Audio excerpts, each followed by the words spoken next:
దేశవ్యాప్త సార్వత్రిక సమ్మె గ్రామీణ బంధును జయప్రదం చేయాల్సిన యొక్క అవసరం మేరకు ఇవాళ వెల్లండ గ్రామంలో హుజూర్ నగర్ డివిజన్ కమిటీ ప్రజా సంఘాల సమావేశాన్ని నిర్వహించడం జరిగింది.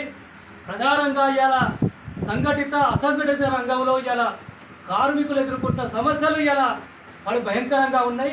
8 గంటల పని విధానాన్ని పోరాడి సాధించుకున్న పని విధానాన్ని రద్దు చేసి అలా మళ్ళీ 12 గంటల పని విధానం తీసుకురావడానికి మోడీ ప్రభుత్వం ప్రయత్నం చేస్తున్నాడు.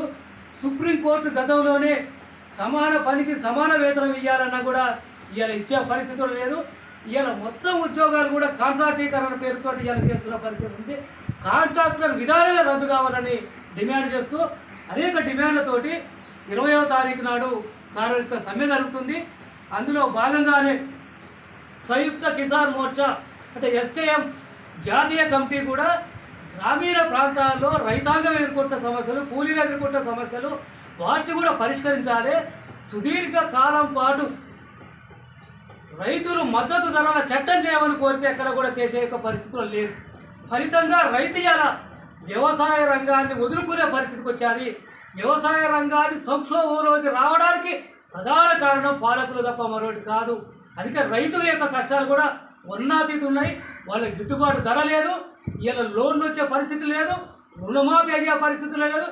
రాష్ట్ర ప్రభుత్వం కూడా ఇవాళ అన్ని రకాల ధాన్యానికి బోనస్ ఇస్తా అంటుంది, కానీ కొందరు మందికి వచ్చారు, ఇప్పటికి కూడా కొంతమందికి రాని పరిస్థితి ఉంది. ఒక్కొక్క రాష్ట్రంలో ఒక్కొక్క తీరుగా ఉన్నది. అయితే ఇవాళ రైతాంగ సమస్యలు ఉన్నాయి, కార్మికుల సమస్యలు ఉన్నాయి. కాబట్టి ఈ రెండు రైతాంగ సమస్యలు, కార్మికుల సమస్యలు పరిష్కరించాలని మే 20వ తారీఖు నాడు దేశవ్యాప్తంగా జరిగే యొక్క సార్వత్రిక సమ్మె గ్రామీణ బంధును జయప్రదం చేసే యొక్క సమ్మెలో కార్మికులు రైతాంగం పెద్ద ఎత్తున పాల్గొని నిరసన తెలియజేయాల్సిందిగా ఈ సందర్భంగా తెలియజేస్తున్నాం.